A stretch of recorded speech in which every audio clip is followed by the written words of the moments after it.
PNG is committed to increase the level of renewables in the energy mix to 78% of the level of installed capacity, which was only 30% in 2015. PNG envisions to establish a framework of enhanced data collection in relation to energy use and emissions associated to it.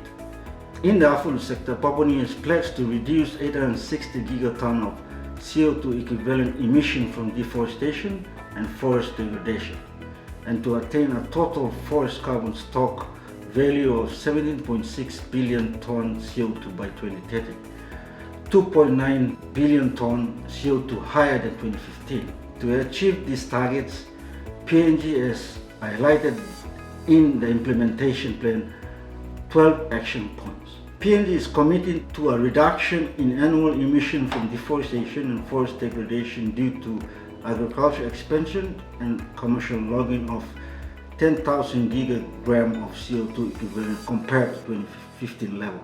In adaptation, it focused on 4 main development sectors, which include agriculture, health, infrastructure, transport, which are in line with PNG's soon-to-be developed National Adaptation Plan.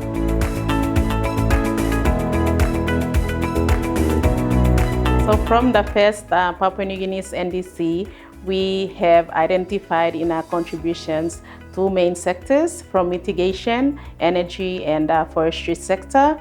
We have also given some prominence to adaptation. However, with this current revised NDC, we have a lot of contributions very specific to GHG targets from the FOLU sector and specifically to the land use and forestry sector.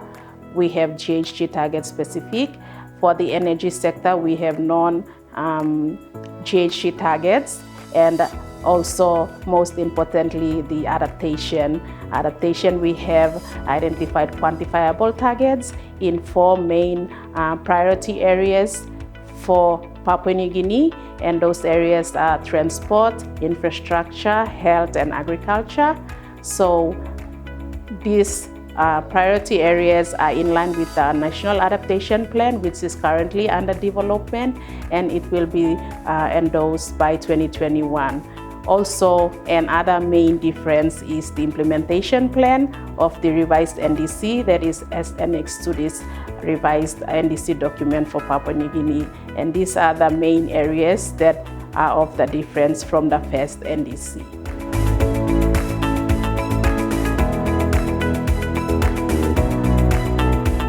The 3 main things that we are proud to share with everyone is the wider and effective coordination amongst the line agencies, the private sectors, the development partners, different actors in this whole process of the revised NDC. The second thing that we wanted to share with everyone is the implementation plan of the revised NDC, and that is something that we're proud to have with this document. Also, the third thing that we wanted to share with everyone is the Memorandum of Understanding within the government sectors. So the line agencies come together to sign an MOU that will give an effect to the implementation of the revised NDC. So these are the 3 main things that we are proud to share with everyone.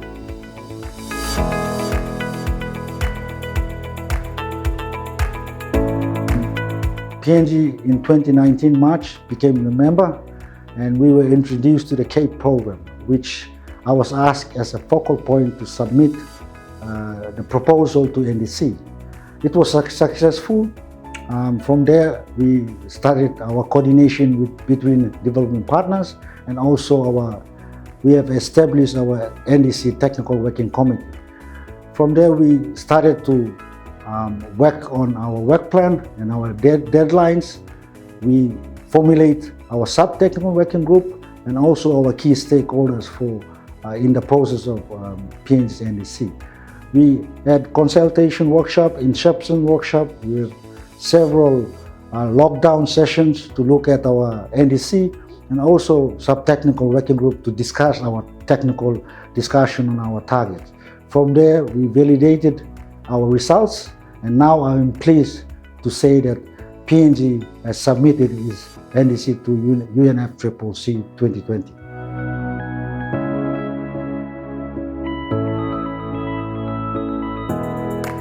From this sector, sub-technical working committees were created to better coordinate the information through workshops and technical working sessions. This sub-technical working committee comprised of stakeholders from the government, the non-governmental organization, the civil society, and the private sector. In terms of informing the general public, we utilize the media platform through the television, the radio, the website, and the social media.